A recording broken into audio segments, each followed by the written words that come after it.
born to be making history, something greater, something higher.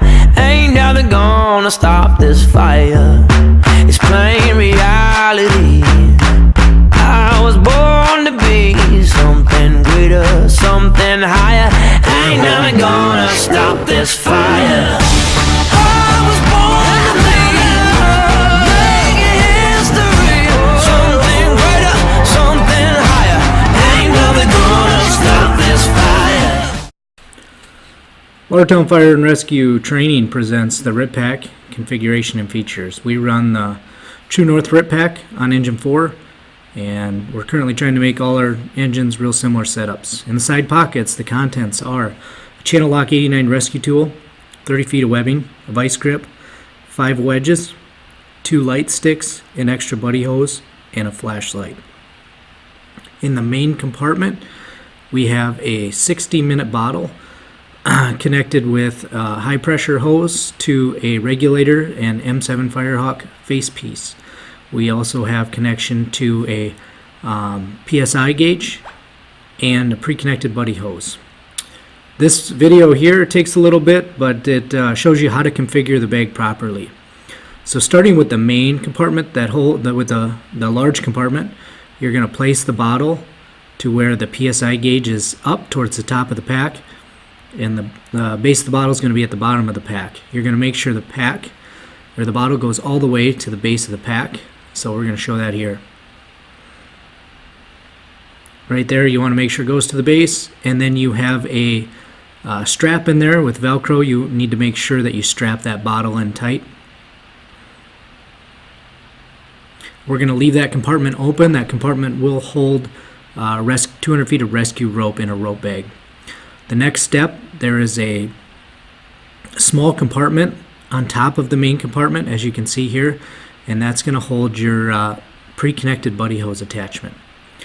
So the buddy hose attachment is going to go down towards the base of the bag and be connected in a small loop of Velcro there, and then that compartment is just to hide the extra hose.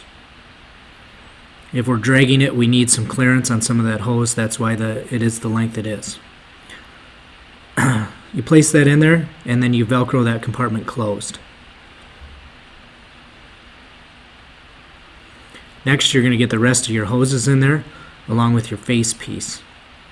There is a yellow Velcro strap that kind of keeps the hoses in there and also keeps the form of the bag. So right now we have that unvelcroed. We'll Velcro it after we get our hoses past there.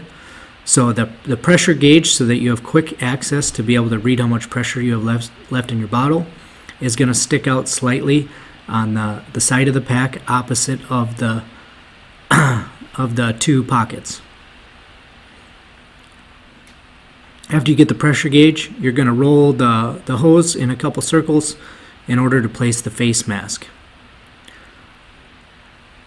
So again, the M7 Firehawk regulator and face mask gets placed in.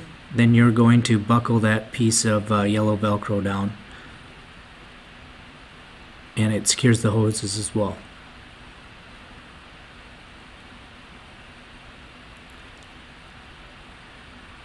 Try and make sure the mask is in there nicely and the bottle is all the way down to the base.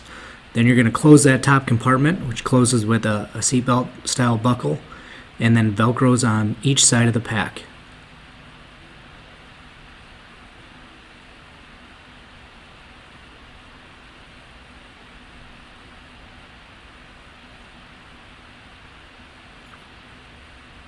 There's also a piece of Velcro there with that ring on the edge that will keep that pressure gauge just slightly out. Next, we're going to fill both our pockets with the tools and equipment we have in there, which that first pocket is going to get your Channel Lock 89 rescue tool. Again, that has the spanner wrench, the heavy duty cutter, and the gas shutoff. 2 light sticks, 5 wooden wedges, and then lastly the vice grip will go in that first pocket.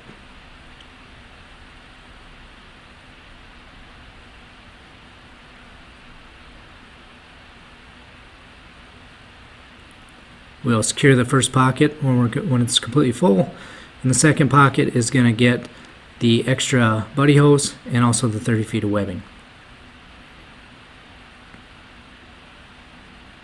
The 30 feet of webbing is loose. It does not have a water knot on the end tied in a daisy chain.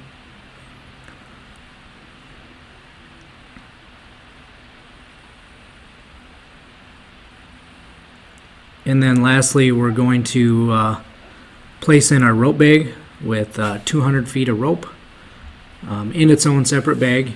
It's got a knot tied off at one end, a bowline knot connected to a carabiner on the other end, and it's just placed in the bag. It can be kind of a tight fit. It velcros over, so you'll see that here. And obviously this rope can be used as a tag line. It can also be used as an egress if there wasn't a hose to follow in or out, where the RIT crew would attach it to something on the outside of the building before they go in.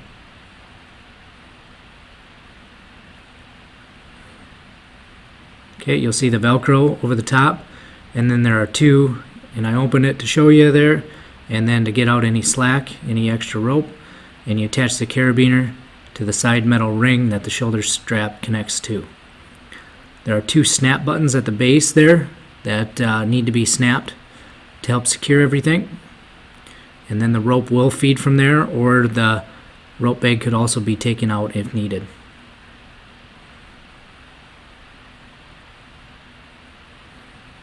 And that black piece underneath the snap buttons is the drag plate that goes all the way across the bottom. The pack is meant to be drug on the ground. And the current configuration that it's in is in a shoulder harness carry with the nylon straps. So you can take it off, place it at the top, and you have maybe a better drag depending on your situation. The standard to keep the bag in is going to be in the shoulder carry position.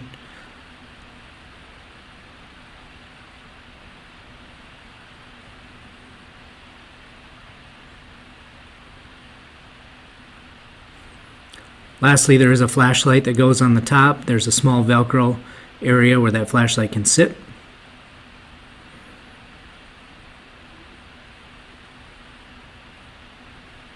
And then lastly, the shoulder strap can go in there if needed into that flashlight area, so that you can use the drag handles either at the top or the base of the bag without any of the extra strapping that exists. As so. Something greater, something higher. Ain't nothing gonna stop this fire.